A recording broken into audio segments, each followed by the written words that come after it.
federal government trained over 40 farmers and livestock in the state to boost food insecurity. The state government restates commitment in promoting welfare of state pensioners. Academic Staff Union of Universities says it has not suspended its ongoing strike. And abroad, United States poised to impose sanctions on Turkey over its acquisition of Russia Air defense system. Welcome to News Tonight. I am G. Wilson. The federal government has trained over 40 farmers in livestock farming in Delta State to boost food security. Speaking at the event, the State Commissioner for Agriculture and Rural Development, Mr. Julius Ibedi, who was represented by the Permanent Secretary in the Ministry, Mr. Ben Agama, advised the participants to make judicious use of the training. The report filed in by Tessia Buka is presented from our studios. Mr. Ben Agama said the training, which was for 40 smallholder rural households on best practices for backyard poultry production, would better the lives of the people of the state. Whatever number of birds you are given today, like the state director said, is a mustard seed. You have a responsibility to multiply it. My board chairman said we have a critical challenge, which is challenge of hunger. Food crisis. Hunger is of different levels. We have food hunger. We have emotional hunger. I don't want to bore you people with a long speech, but the long and short of all of it is that as primary participants in this new breed of broiler birds, the chairman of the Delta Agricultural and Rural Development Authority, DADA, Mr. Emmanuel Tibi, said Nigeria was facing food challenges in spite of efforts to improve agriculture in the country. A representative of the Federal Department of Agriculture Extension, Abuja, Mr. Anthony Wale Kayode, said land holdings of family was shrinking with each generation due to many human and developmental activities. As you all know, agriculture is the main occupation and the way of life for the small and marginal farm families. The decreasing size of the land holdings per family is shrinking with each generation due to several human and developmental activities. And this has put enormous pressure on the small farmers for raising productivity in recent times. The only option left for us all, for now, to make agriculture a sustainable activity for livelihood and food security. He said the training and empowerment of smallholders on backyard poultry production would to improve the status and recognition of small and marginal farmers by imparting need-based knowledge in backyard poultry improvement. Present at the event were the Senior Special Assistant to the Governor, Mr. Jerry Osai, the State Director, Federal Ministry of Agriculture, Mr. John Onoroke, Program Manager, DADA, Mr. Edwin Odite, among others. The training featured a questions and answers session.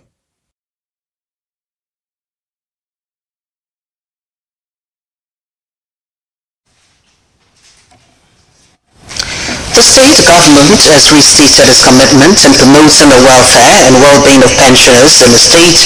The special advisor to the state governor, Senator Ifeanyi Okowa, on labor matters in Servicom, Comrade Michael Keme, stated this during the Pensioners' Day celebration held in Asaba. Bridget Agetu has details of the report. Comrade Mike Okeme, represented by the Special Assistant to the Governor on Labour Matters, Comrade Victor Ogbogu, urged the pensioners to support their leaders, adding that all challenges being faced by the pensioners in relation to the implementation of the 33% increase are being looked into. Our governor is a labor-friendly governor, and his fatherly disposition government that everything he promised he must meet. If there is a problem somewhere on working out the 33%, please let us work it out very well and approach the appropriate quarter so that this thing will be handled. The state chairman of the National Union of Pensioners, Chief Silva Sprede, appealed to the state government to implement the 33% pension increase across board and also the outstanding arrears of 99 months. Chief Sprede also called for the harmonization of pensioners, both the defined benefits and the contributory pension scheme. He commended the state governor for paying the state pensioners regularly. Of friendly governor, His Excellency Senator Dr. Ifeanyi Okowa, for paying the Delta State Petroleums regularly as at when due on monthly basis.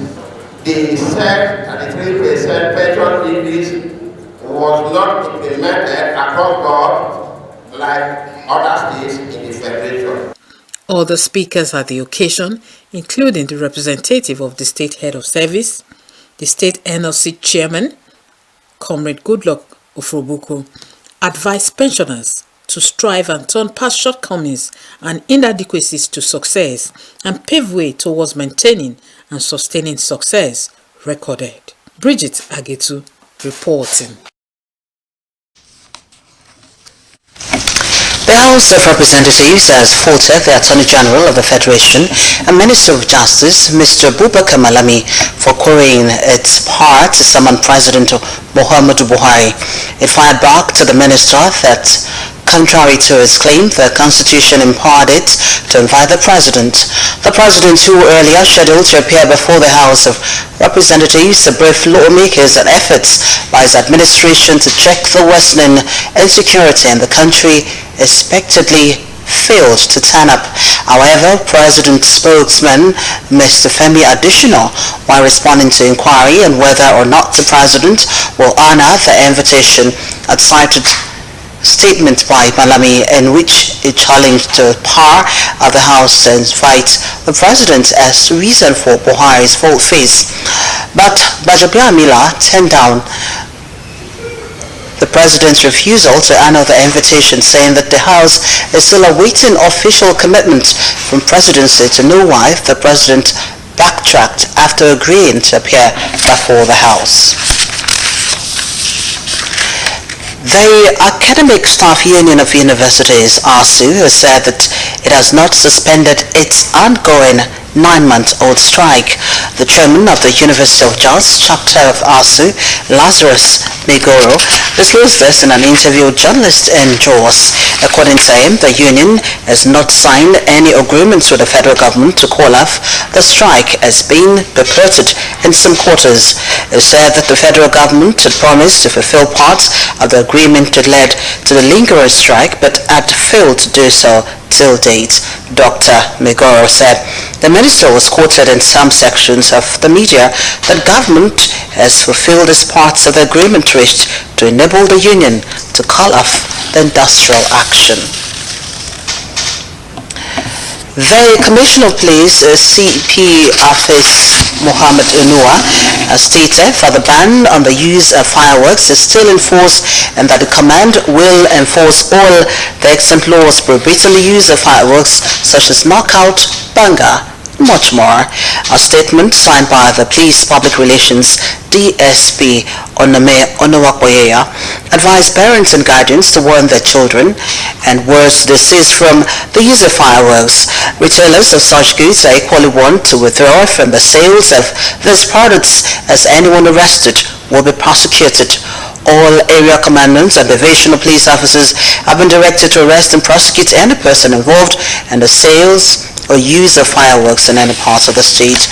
The CP also assures Daltons of their safety at all times and call for continued support and useful information to the police and other security agencies in their entire efforts at providing a peaceful and secured environment for the people, particularly during the Yuletide. The Federal Road Safety Corps FRSC in Adamawa State says no fewer than 40 people died in road accidents between September and December 9, 2020. FRSC also disclosed that 203 other people sustained various degrees of injury. The FRSC Adamawa Sector Commander, Mr. Ocheja Ame, said that between September and December 9th, 82 road traffic accidents were recorded. Mr. Ame said that 138 vehicles with 407 people were involved in the accidents, out of which 364 persons were taken to the nearest hospitals by FRSC officials. The sector commander noted that the accidents were caused by wrong overtaking, tire punctures, loss of control on the part of drivers, and speed violations. Even as he called on motorists to drive with care, always abide by road traffic regulations and respect security personnel and highways.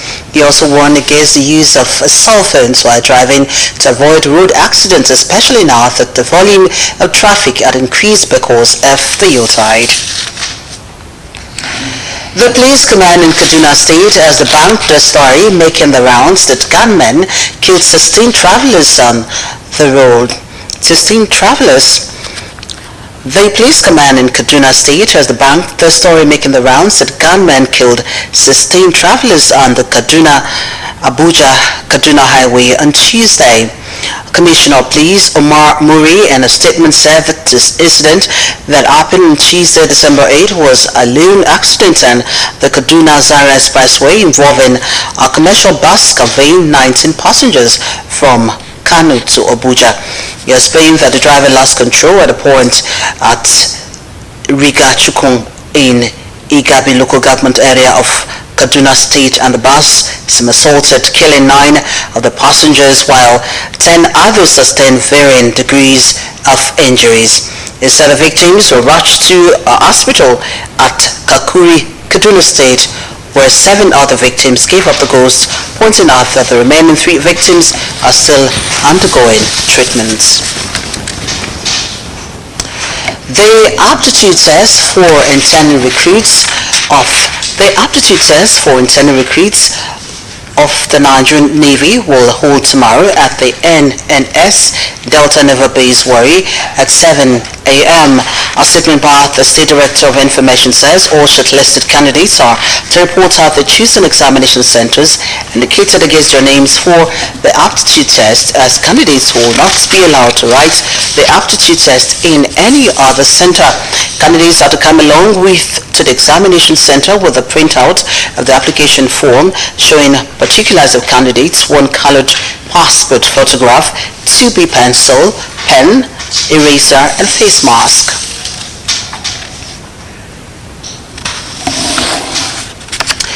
For more stories around the country, let's join our national news desk. President Muhammadu Buhari has approved the increase of the number of N-Power beneficiaries from 5,000 to 1 million. The president, who disclosed this on his Twitter handle, also reaffirmed his plan to lift 100 million Nigerians out of poverty. The Minister of Humanitarian Affairs, Disaster Management and Social Development, Sadiya Farouk, had in November hinted that the number of N-Power beneficiaries would be doubled. President Buhari inaugurated the N-Power program in June 2016 with 5,000 direct beneficiaries. The program was conceived by the government in a bid to address youth unemployment and increase social development in the country. The Minister of Health, Dr. Sage Nahiri, has disclosed that the federal government was working towards getting 20 million doses of the COVID-19 vaccines from other parts of the world. Nahiri, who disclosed this at the daily media briefing of the Presidential Task Force on COVID-19 in Abuja, said the first set of beneficiaries would be health workers who were exposed to the risks of the COVID-19 infection on a daily basis. He, however, said any vaccine that would be administered in the country would be subjected to certification by World Health Organization (WHO) and National Agency for Food and Drug Administration and come through NAFDAC. According to him, the federal government was also working with the National Assembly to set aside funds for the COVID-19 vaccines when they are available. The Federal Airport Authority of Nigeria has reported the cashless policy to optimize its revenue collection and reduce leakages. The managing director of FAN, Captain Rubu Yadudu, stated this during the House Committee on Aviation visit to agency facilities at the Lagos Airport. Listing some of the steps to push this drive, Yadudu said the agency has suspended the procurement of non-essential items, reduced staff-related costs, and embarked on a debt recovery drive hampered by the COVID-19 pandemic. The fund boss also disclosed that the new terminal under construction will be ready for use by February 2021. Meanwhile, airlines operators of Nigeria have called on Senate to incorporate the President Muhammadu Buhari's duty waiver on commercial aircraft and spare parts into the finance bill presently before the National Assembly. The Vice President of the organization, Allen Onyenema, stated this when the Minister of Aviation, Hadi Sariki, led members of the association on a caustic call to the Senate President, Ahmed Lawal. Oyemana said the return of high duties on imported parts has made it impossible for airlines to undertake clearance of aircraft parts at seaports and cargo sheds, a situation which poses a risk to safety of flyers. The Senate President assured the airline operators that the National Assembly would ensure the aviation sector is protected and supported. The United States poised to impose sanctions on Turkey over its acquisition of Russian air defense system. Join us in moments.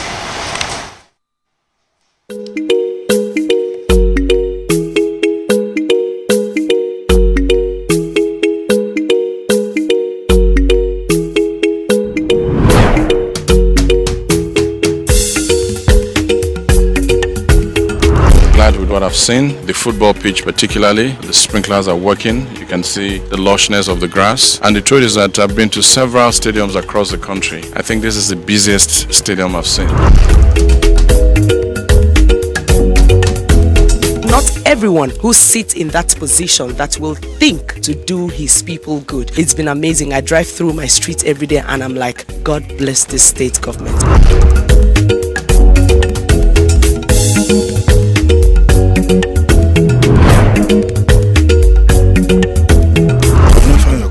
A performer on the infrastructural transformation of Delta State. Good road network. His concept about the infrastructure is all-encompassing. Apart from the technical colleges that the government is building, if you go around, you see that all our secondary schools are in new faces.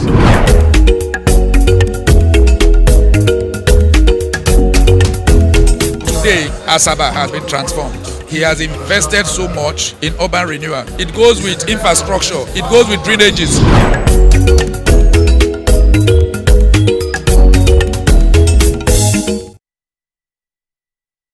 Nice to have you join us.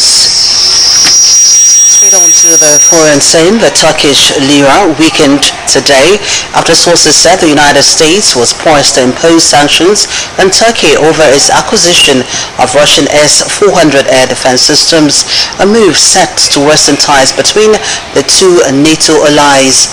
Separately, European Union leaders agreed to prepare limited sanctions on Turkish individuals over an energy exploration dispute with Greece and Cyprus, postponing any harsher steps until March. The US move likely to infuriate Ankara and weigh on ties as President-elect Joe Biden prepares to take office is set to be announced as early as Friday and target Turkey's defense industries. Two sources familiar with the matter, including a U.S. official speaking on the condition of anonymity, told journalists that President Donald Trump had given it its blessing for the sanctions.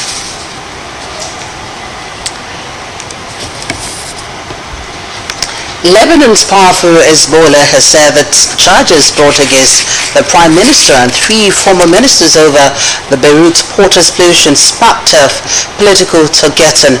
The statement from the heavily armed Iran-backed group is part of a wider pushback by some influential parties against the charges brought by Judge Fadi Sawan, showing the political minefield facing the investigation. Sawan charged caretaker Prime Minister Hassan Diab, whose cabinet quit after the blast, and three former ministers with negligence over the August explosion that killed 200 people and devastated streets of Beirut. The explosion, one of the biggest non-nuclear blasts on record, was caused by a massive quantity of ammonium nitrate stored unsafely at the port for years. Officials who were informed about the ammonium nitrate included Diab and President Michel Aoun. who were warned in July that it posed a major security risk, according to documents sent by Reuters. Let's now go over to our World News Desk for stories across the globe.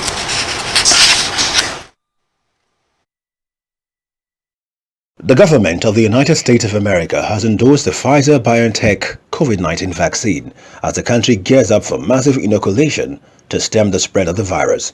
The Pfizer COVID-19 vaccine endorsement was issued by the U.S. Government Advisory Panel, thus paving the way for the vaccine's final approval for eventual distribution across that country. Before the endorsement of the Pfizer COVID-19 vaccine, a panel of outside advisors to the U.S. Food and Drug Administration (FDA) voted 17-4 in favor of the vaccine, with one abstention, deciding that its benefit outweigh any risk for use by individuals. This was revealed in a statement issued by June Rain, Chief Executive of the Medicines and Healthcare Product Regulatory Agency (MHRA), thus expanding his guidance on an earlier alleged warning about the COVID-19 vaccine. British Prime Minister Boris Johnson has said that there was a strong possibility Britain and the EU would fail to strike a new trade deal, but vowed to do whatever he could to avoid tumultuous split in 3 weeks. The European Union and Britain are at loggerheads over finishing rights, economic fair play and dispute settlement, despite months of talks that cover trade from January 1, when the United Kingdom finally exits the bloc's orbit. The two sides have set a deadline to find agreement and prevent a chaotic break. After a meeting with his senior ministers, Johnson said the treaty on the table did not work for Britain. The U.S. military has agreed to return 12 sites to South Korea, including some in central Seoul, clearing the way for civilian construction projects after years of squabbling over the hand back.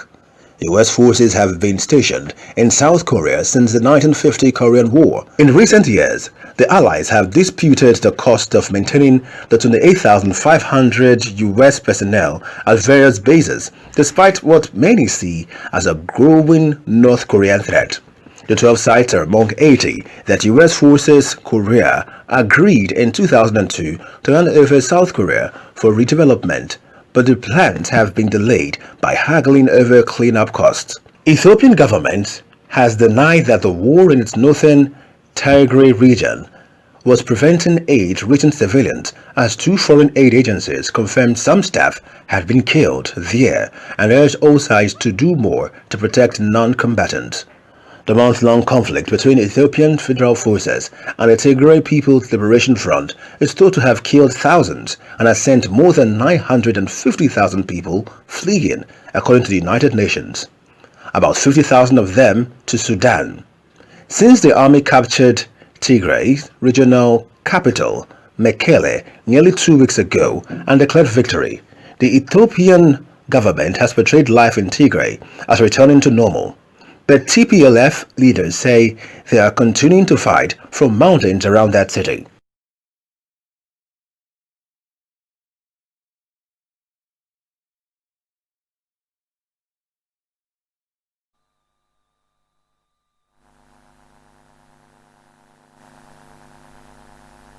In a moment.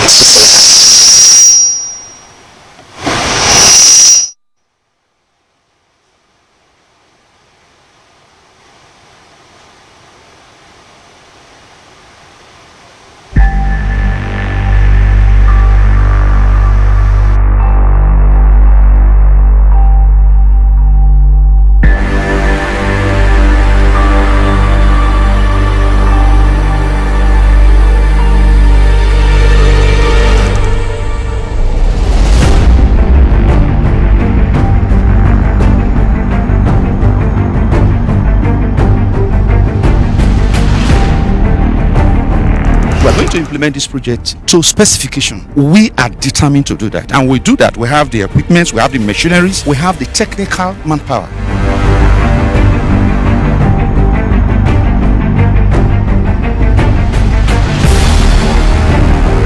If you have seen the place and we are intervening now, you will know how much it will affect the people positively. This is part of the proactive step of the government towards putting smile on the faces of the people. As I often say to people, government exists for the people. So if there's anything government will do to make the people happy, we don't hesitate doing that. And we are lucky now that we have a governor who feels the impulse of the people.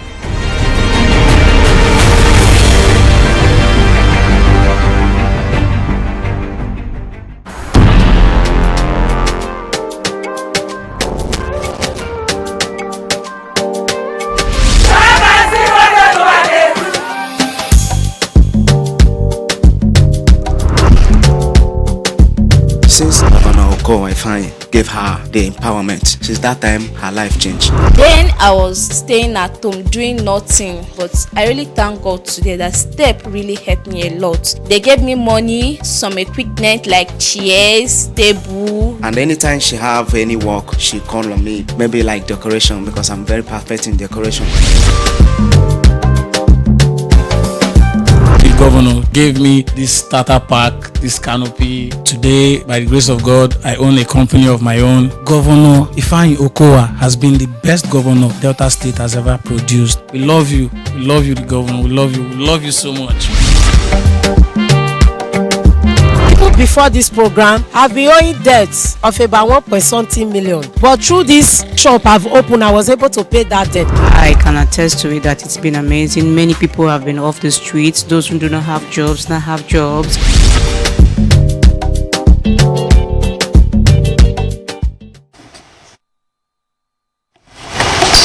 Welcome back. This is Delta TV News. It's now time to join our business news desk for stories in the business world.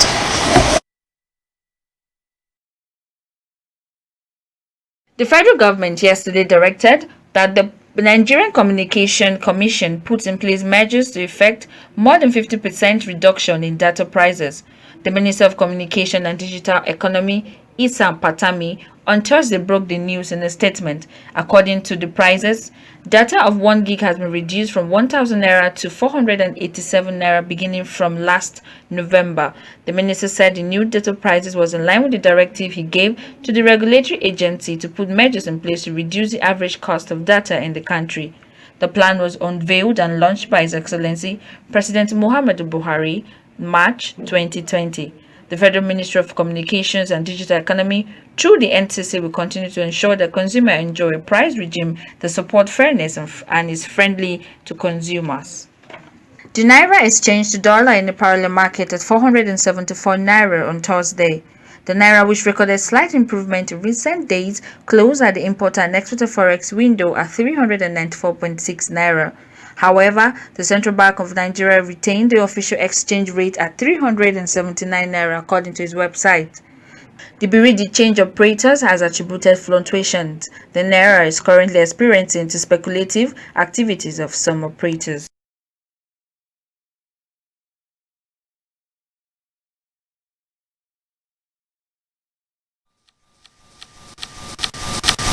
Away from business front, a quick one on sports.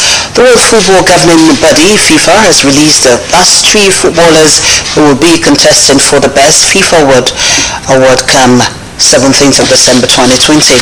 Despite the cancellation of the Thailand Tour by the French organizer, FIFA are ready to choose the player that has been outstanding for both club and country in the year 2020, despite the fact that coronavirus pandemic affected the football games across the world. FIFA has released the names of 3 nominees: Cristiano Ronaldo of Portugal, who plies the street with Juventus Football Club of Italy; Lionel Messi of Argentina, who plies the street with FC Barcelona of Spain; and lastly, Robert Lewandowski of Portland, who plies the street with Bayern Munich of Germany. Cristiano Ronaldo won the Italian Serie A title with Juventus Football Club of Italy last season, together with many goals to his name, and he was also standing for the Portuguese national team and has reached 100 goals milestone for his country. Lionel Messi was also outstanding for FC Barcelona despite the face they lost the league to Real Madrid, as he was emerged as the highest goal scorer in Spanish La Liga September. Let's now join our entertainment news team for details of activities in the world of showbiz. Right. You're bringing about like 16 people because I know it's the last one. Make it the good one, the strong one. Nigerian stand-up comedian Bright Okpocha aka Basket Mouth is one of the big names in Africa, featuring United Nations comedy show slated for Sunday. The event will be hosted by the UN Refugee Agency under its social media platform.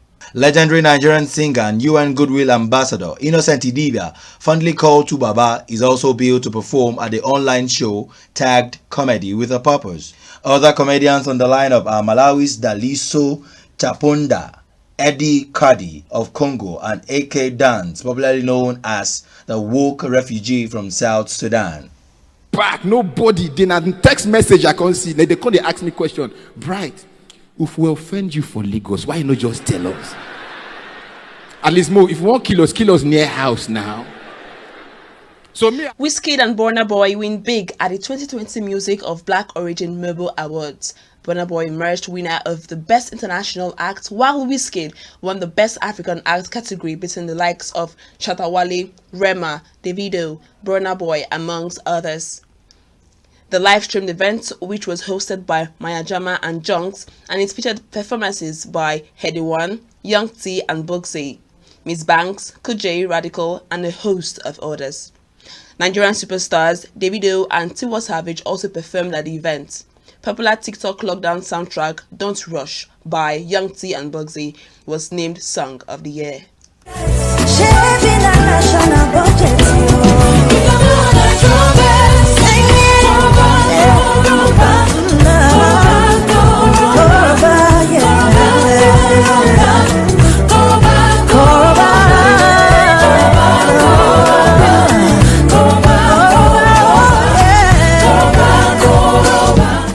Chadwick Boseman's character in Black Panther will not be recast with a new actor for the blockbuster sequel. Boseman led the hit 2018 film as T'Challa, the King of Wakanda, before his death in August at the age of 43.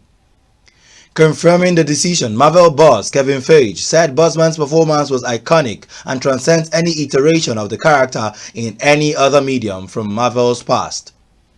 Black Panther, which made $1.3 billion at the global box office, was the first superhero movie with a black lead character and the first to be nominated for the Best Picture at the Oscars. For Delta TV Entertainment News Desk, Tony Iluaka, Lillian Inwewumbu. I am King of Wakanda. Away from entertainment news, Governor Ifeanyi Okowa has commiserated with the Nigerian Army over the death of Major General Olubunmi Irefi, the General Officer commanding 6th Battalion Port Harcourt, saying the death was a great loss to the military. The GOC died yesterday morning in Abuja after complications from COVID-19. In a statement by his Chief Press Secretary, Mr. Olisa Ife Chikari Nasaba, the governor also condoled with the deceased immediate family and the government of people of Kogi State over the sad incident. It said that the news of Irefe's death was devastating, especially as the nation was in dire need of the services of experienced top military personnel to serve the litany of security challenges bedeviling the country. It said that the lead army general paid his dues in the service to Nigeria and lived a life of greater exploits, adding that the legacies of the departed army general would remain immortal. I prayed Almighty God to grant the deceased eternal rest. The burial ceremony of Madam Lucy Ahiri Anuku Nei Ogumbo will hold from today, December 11, to Sunday, December 13, 2020, according to the burial rites released by Mr. Precious Anuku. On behalf of the family, an interment service will hold at the First Baptist Church, Bojibojiowa, tomorrow, December 12 at 9 a.m., followed by a reception of guests at 4 p.m. at First Baptist Church Field, Bojibojiowa. A Thanksgiving service will take place at the First Baptist Church, Bojibojiowa on Sunday, December 13 at 10 a.m. Late Madam Lucy Ahiri Anuku, who died at the age of 91, was the mother of Mr. Precious Anuku, Permanent Secretary, Delta State Ministry of Environment. That's the size of our bulletin tonight. Here's the thoughts for the day. Don't stop when you are tired. Stop when you are done.